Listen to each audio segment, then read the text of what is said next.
Look guys. Dito pa lang sa portion na to guys, pwede na talagang magligo.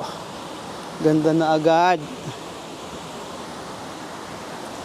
Malalim siya. Mas malinaw. Then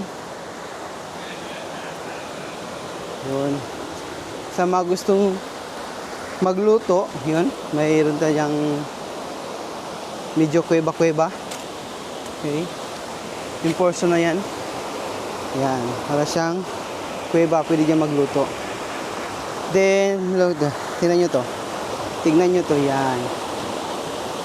Yung portion na yan, hindi pa yan yung ating pupuntahang Desai Falls. Dahil, sa taas niya pa. Dito tayo dadaan. Dito tayo dadaan paakyat papunta doon sa pinaka-falls kasi medyo sa mga pupunta medyo ingat at ano, madulas yung daan.